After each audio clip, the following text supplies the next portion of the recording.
Hi, I'm Haley. I'm the pattern designer here at Seamwork. You can find us at seamwork.com. We are a community of sewists that are all about designing and sewing our own wardrobes, so check us out.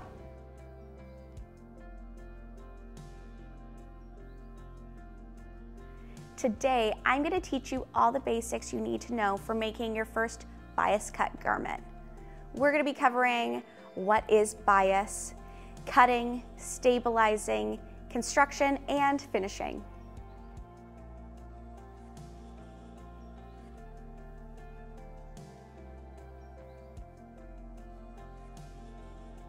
The bias grain is super stretchy and malleable, and this can make for really lovely garments, but it can also be a little bit tricky to sew. But that same malleable nature is what provides bias garments their natural ease and flexibility. I am here to urge you to keep it really simple when it comes to making your first bias cut garment. And you'll find that most garments that are intended to be cut on the bias are really simple anyway.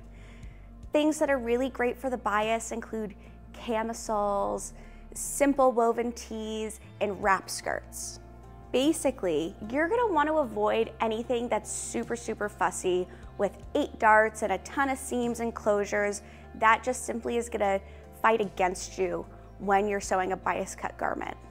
Really quickly, I want to show you 2 examples of camisoles, one that's cut on the bias and one that's not, so you can just see the difference.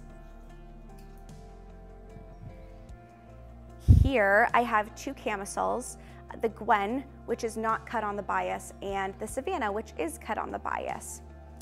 Savannah doesn't utilize any shaping devices, and this is because the bias will really mold to the body as you wear it. Then we have the Gwen. The Gwen utilizes princess seams for its shaping. Because it's not cut on the bias, it really needs to have that shaping in order to fit the body. You can also see a difference in just the way that they hang. These are both roughly the same size, and the Gwen looks a lot bigger because it doesn't hang quite as heavily as the bias cut garment does. Let's talk about cutting your bias cut garment. The first thing that you're going to want to do is prepare all of your pattern pieces to be cut single layer rather than on the fold. Here, I've prepared the Savannah top open rather than on the fold. Here's a tip. When you're working with really slippery fabrics, try placing a piece of tissue, just like this one, underneath your fabric when you're cutting. It's just going to add a little bit of extra stability.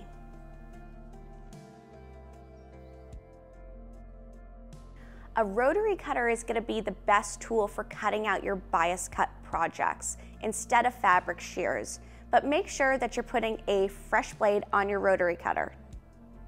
When you're considering the cutting layout of your project, it's important to remember that every fabric has 2 biases, and you're going to want to utilize both of them. Here's an example. If you cut the front pattern piece and the back pattern piece on parallel biases, the garment is going to have a tendency to want to twist around your body, and your side seams are going to look a little bit crooked. Instead, what you want to do is place the back piece on the perpendicular bias so that everything hangs beautifully. Let's move on to stabilizing. Bias garments are particularly prone to stretching, and so for that reason, you're going to want to be really diligent with your stay stitching. Here on the Savannah, I've stay stitched along the neckline and the underarms just to make sure nothing stretches out when I'm sewing. You also might find that you want to use stabilizers to make sure things stay stable. Lightweight knit interfacing is going to be your best bet when it comes to stabilizers. It's really ideal because it stretches and moves with your bias cut garment. Use it in places where you're going to be installing zippers or any other closures. Let's move on to construction. Bias cut garments have a tendency to stretch over time and as you wear them. And if your stitching doesn't stretch, the seams are going to have a tendency to bust. So to combat that, you're going to want to use a stitch that has a little bit of stretch to it. I like using a really narrow zigzag stitch so that it works with my bias cut garment and not against it. Here's a tip. You're going to want to use a really gentle touch when you're sewing your bias cut garment. Make sure that you're not stretching it or yanking it around when you're sewing it. In fact, you're gonna wanna do just the opposite. You're gonna wanna make sure that you're really supporting the weight of your garment as it passes through your sewing machine and not hanging off of your table as you sew. There are two separate ways that you can use an iron. The first way is to remove wrinkles. This motion is called ironing. Ironing is a back and forth motion, and while it's really good at removing wrinkles, it's gonna stretch out your fabric like crazy. Then there is pressing. Pressing is an up and down motion with your iron. This is how you're gonna wanna treat your bias cut garments. When you're pressing your seams, all you need to do is press, don't iron. While your project is still in the process of becoming a garment, you're gonna wanna make sure that you're storing it flat instead of hanging it.